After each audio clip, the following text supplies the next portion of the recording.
Assalamualaikum warahmatullahi wabarakatuh.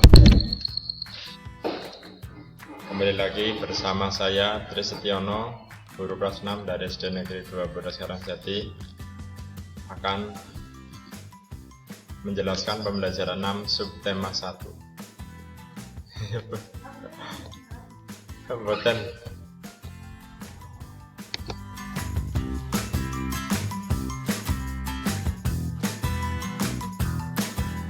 Dalam pembelajaran 6 ini terdapat dua muatan pelajaran. Yang pertama bahasa Indonesia dan kedua adalah PPKN. Tujuan pembelajaran yang pertama adalah peserta didik dapat menyimpulkan informasi berdasarkan teks laporan pengamatan yang didengar dan dibaca.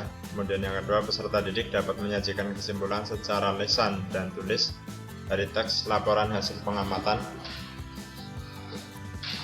Kemudian peserta didik dapat menunjukkan rasa syukur kepada Tuhan Yang Maha Esa atas nilai-nilai Pancasila secara utuh sebagai satu kesatuan dalam kehidupan sehari-hari. Kemudian peserta didik dapat menunjukkan sikap tanggung jawab sesuai nilai Pancasila dalam kehidupan sehari-hari. Yang terakhir adalah peserta didik dapat menyajikan hasil analisis pelaksanaan nilai-nilai Pancasila dalam kehidupan sehari-hari. Ya, untuk kegiatan yang pertama yaitu perhatikan teks. Nah, silakan anak-anak buka buku tema 1 pembelajaran 6 subtema 1. Nah, di situ terdapat teks bacaan tumbuhan sumber karbohidrat, protein, dan vitamin. Manusia dan hewan memerlukan makanan untuk melakukan aktivitas sehari-hari. Oleh karena itu, jenis tumbuhan yang banyak mengandung sumber energi perlu dikonsumsi setiap hari. Ada beragam jenis tumbuhan yang mengandung karbohidrat seperti padi, jagung, dan umbi-umbian. Manusia dan hewan juga memerlukan makanan yang cukup mengandung protein untuk pertumbuhan, seperti untuk tumbuh tinggi, besar, dan mengganti sel-sel yang rusak dalam tubuh. Ada beragam jenis tumbuhan yang mengandung protein sehingga membuat kita tumbuh sehat. Tumbuhan tersebut adalah kacang kedelai yang terdapat pada tahu dan tempe, kacang tanah, kacang merah, kacang hijau, serta jenis kacang-kacangan lain. Manusia membutuhkan jenis makanan yang mengandung vitamin. Nah, vitamin diperlukan untuk menjaga kesehatan dan melindungi tubuh kita dari serangan berbagai penyakit. Ada beragam jenis tumbuhan yang mengandung vitamin untuk menjaga tubuh kita agar selalu sehat, yaitu sayuran dan buah-buahan. Sayuran dan buah-buahan tersebut meliputi bayam, kangkung, kacang panjang, terong, buncis, tomat, pepaya, mangga, apel, jeruk, dan banyak lagi. Nah, itu teks yang terdapat pada buku tema 1 pembelajaran 6 subtema 1. Silakan anak-anak baca dan anak-anak paham. Kemudian kalau sudah dibaca, coba kalian buat tabel yang berisi paragraf, kemudian tentukan ide pokok dan kesimpulannya.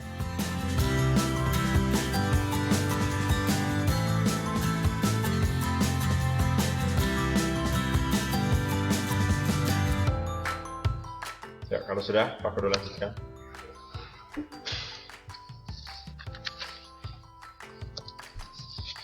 Pembelajaran berikutnya adalah tentang kata baku.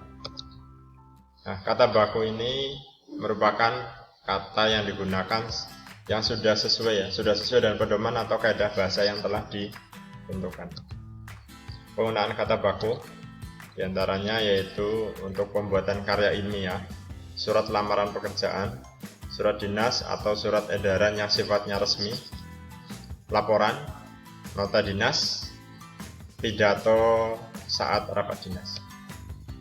Ciri-ciri kata baku. Yang pertama bentuk tetap atau tidak berubah, tidak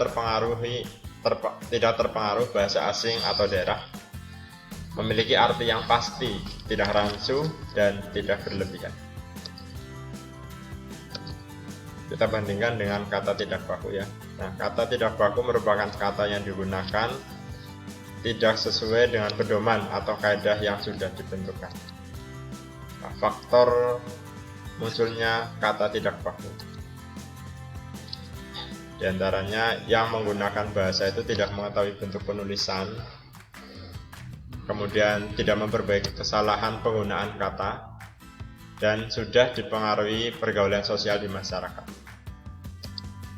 Ciri-cirinya, biasanya kata tidak baku itu digunakan dalam percakapan sehari-hari, kemudian dipengaruhi oleh bahasa daerah atau asing, dipengaruhi oleh zaman, kemudian bentuknya mudah berubah. Saya contohkan kata baku dan tidak baku.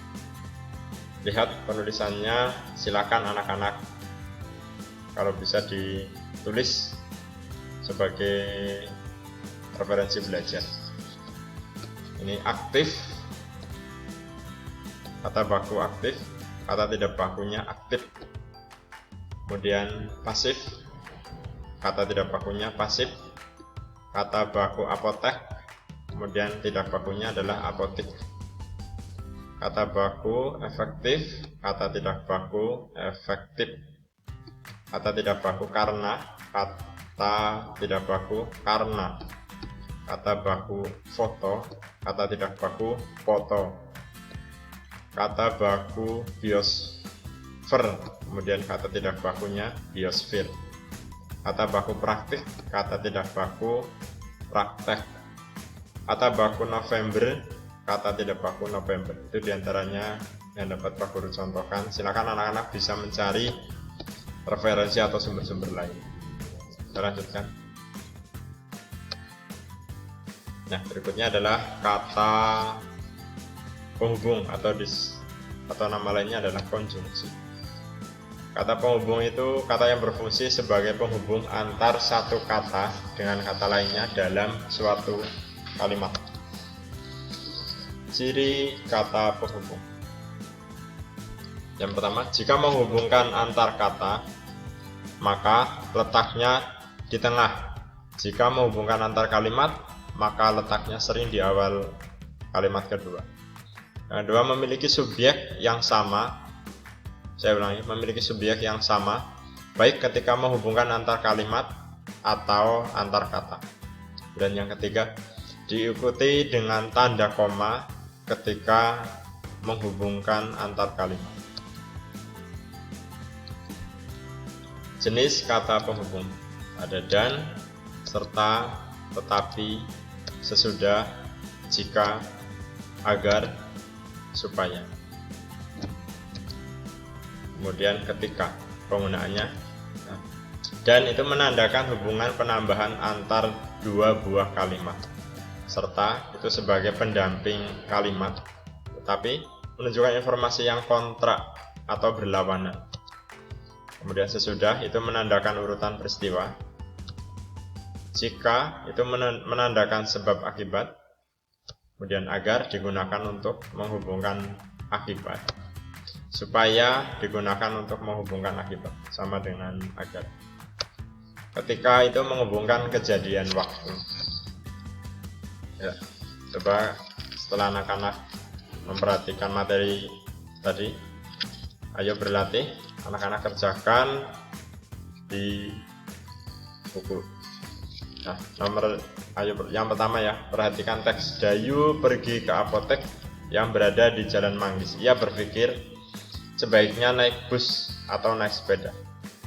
Takut uang yang diberikan ibu kurang, akhirnya Dayu memutuskan untuk naik sepeda. Di jalan ia melewati sebuah fotokopi yang ramai dan orang-orang pada antri. Carilah kata baku dan tidak baku pada teks tersebut. Yang kedua, apa saja ciri-ciri kata baku? Yang ketiga, apa yang dimaksud dengan kata penghubung? Yang keempat, perhatikan dua kalimat ya. Kalimat yang pertama, ayah sampai di rumah, kemudian adik sedang mandi. Nah, kemudian anak-anak berikan kata penghubung yang tepat untuk kalimat di atas. Yang kelima, Perhatikan dua kalimat ini ya. Dayu suka menari, kemudian dan Lani suka menyanyi. Nah, perintahnya adalah berikan kata penghubung yang tepat untuk kalimat ya. Itu adalah tugas yang kedua ya. Silakan anak-anak catat dulu.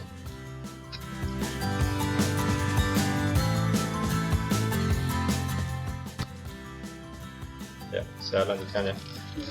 Dan berikutnya adalah contoh perilaku atau sikap positif sesuai sila ketiga Pancasila, yaitu Persatuan Indonesia.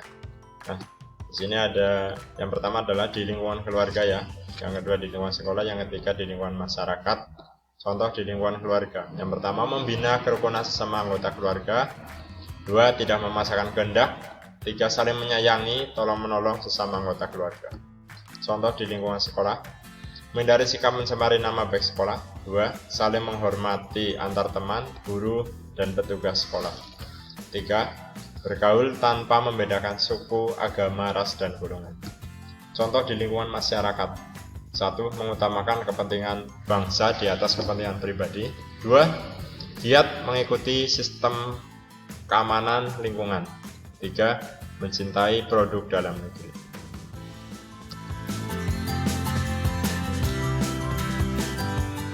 Ya, anak-anak mungkin hanya itu yang dapat Pak Guru sampaikan.